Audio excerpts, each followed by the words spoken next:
My name is Christina. I'm 55 and I'm a psychologist.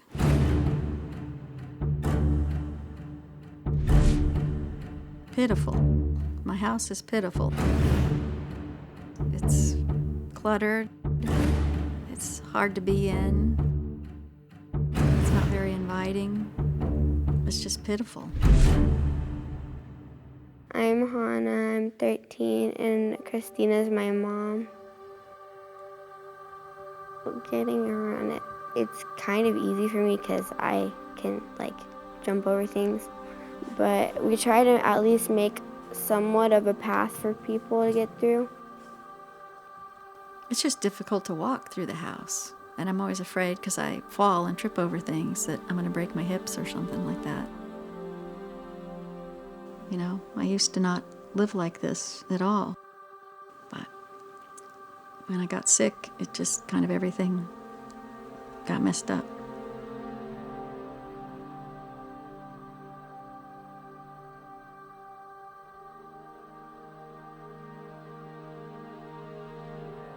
My name is Dr. Donna Becker, and I'm one of Christina's physicians. When she sweeps the house, she stirs up more dust. So the longer she's in a house that has many allergens, then kind of the worse the asthma gets, and she can't breathe, and she can't clean the house. So, it just sort of perpetuates itself in a way. The house that she's living in now is a danger to her because of the clutter. Well, it was at nighttime, and she had I think she dropped her glasses but on the side of the bed, and she was getting down to get them, but she couldn't get back up. And I couldn't breathe, and I was starting to turn blue and everything, and I just was yelling in a way that I could get my last air out, and finally Hana heard me in her room. If she hadn't been there to pull me up, that I would have died. I don't want to live like this.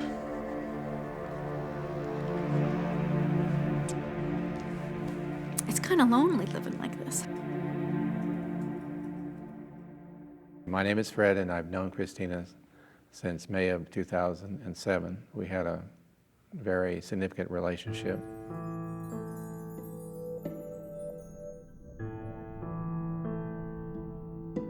On a number of occasions, she wouldn't show up in time because she couldn't find her car keys. We'd talk about the future sometimes, and he would just say, "There's no place for me. There's no room for me in your house." Had I met her without the clutter, I know I probably would still be with Christina.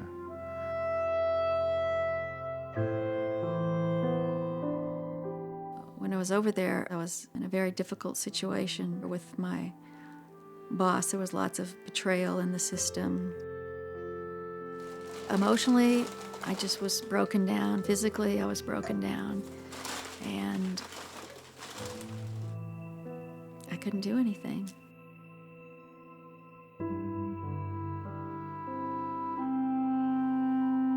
Then all my stuff came back from Germany, and then the people just dumped it on the floor, and I was so sick. And so it just stayed like this. I asked Christina if she'd always lived like this. I was trying to find an answer. I read this and was considering it as a possible theory. Often a person would be near an auto accident when a death would occur, or in a hospital under sedation when a death would occur, and the deceased individual would take up residence in someone whose defenses were lowered.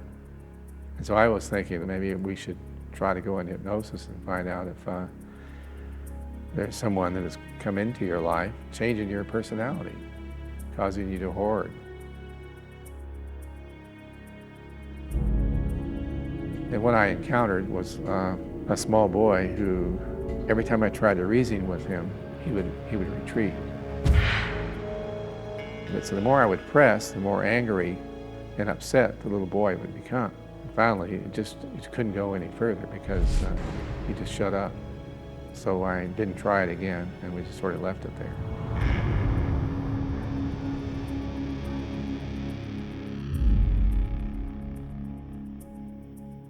Good morning, Christina. Good morning, Dr. Zazio. My name is Standalyn Robertson. I'm a certified professional organizer. Mark and I are here, and we got a full day of work. Okay, one of the most important rules is no one throws anything on the truck but the 1-800 guys. Does that mean I can't get in the truck and pull stuff back out? Okay. My goal is that you won't have to do that because you would have approved everything that goes on the truck. So let's get started. Everybody can do whatever they do, but before the dump truck leaves, I'll probably be standing in the dump truck going, okay, no, this wasn't supposed to go. No, this wasn't supposed to go. All right. Let's see.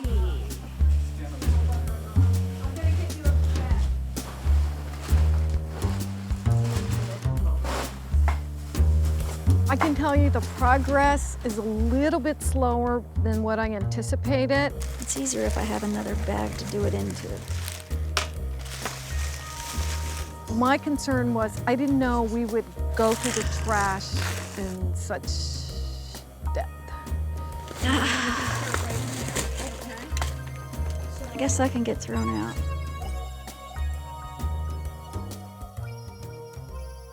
People must think this is hilarious, somebody going through their trash. My name is Dr. Robin Zazio. I'm a licensed clinical psychologist and a specialist in compulsive hoarding. Tell me something positive. No, I don't see anything positive. That wasn't positive. Tell me something positive. What are you doing right now? This is easy because I already know it's trash. Tell me what you're doing. I'm throwing it away. Hey, that's your positive for the moment. Christina is already physically exhausted. She's feeling very, very tired, but emotionally she's exhausted as well. I was hoping you would take a quick peek. No, I have to see it.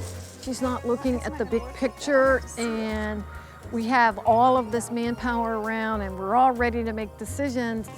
And she's down on the floor, you know, picking off little bees. Hey, there's another nickel. I found 10 cents.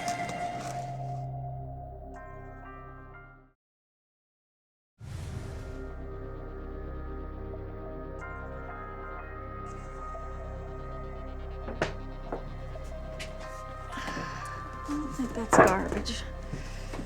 Christina, Oh, how's it going?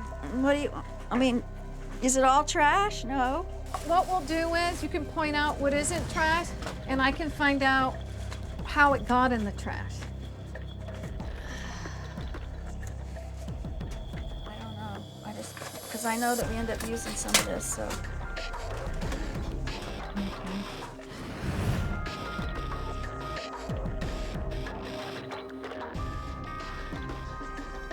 Shut down right now.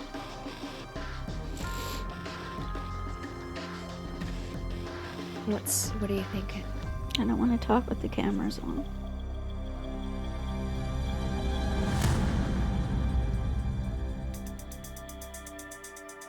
You ready for another pile?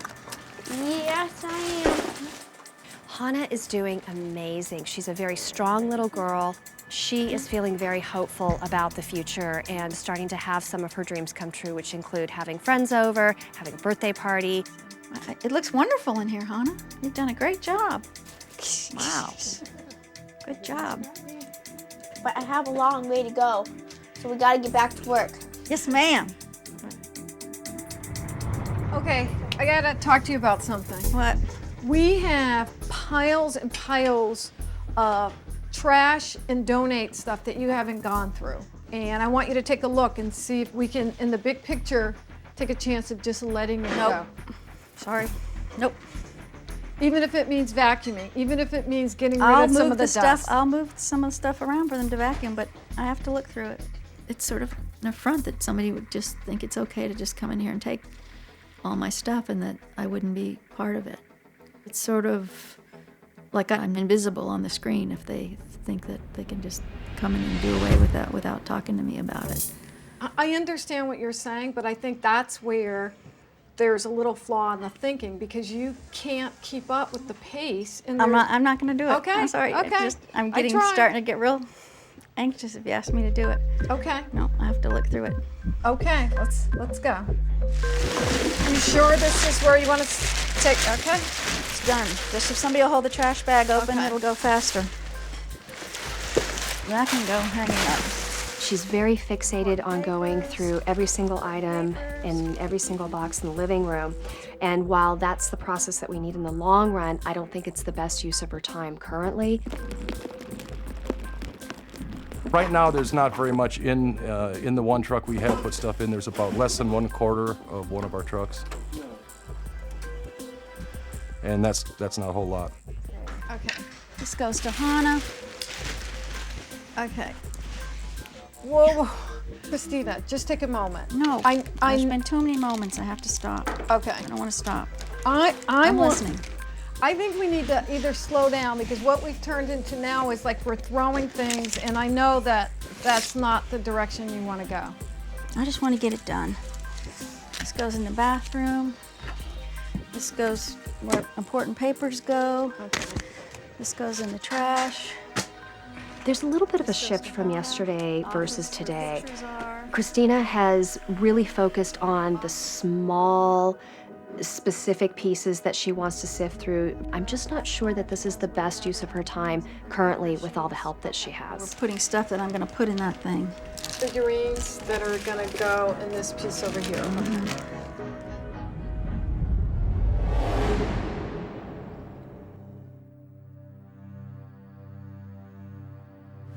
Your daughter has identified that she would like to donate these clothes. Now, if you're going to ask me if I'm going to do it without going through it, the answer is no. Okay, so you're not gonna Nope. let her donate Nope. her property? Nope.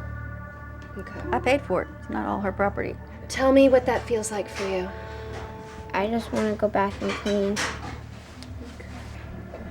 It's going to be critical that Hana participate in therapy with Christina, and they need to develop respect for one another's property. The things that Hana wants to throw out, Mom needs to let her throw those things out.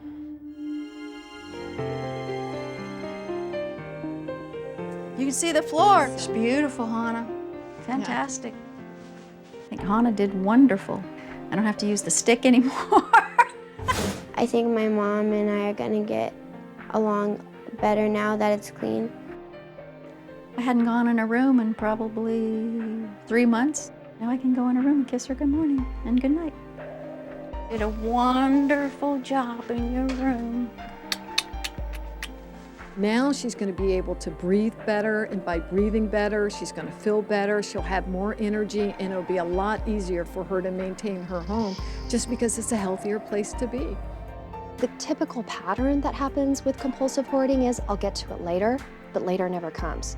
I'd be pretty depressed now if there wasn't going to be the aftercare, because I didn't get rid of much stuff, and I'd be pulling stuff out, trying to find stuff, and it would just all stay on the floor again. But I'm really glad that we got accomplished what we got accomplished, and I still have a heck of a lot to do.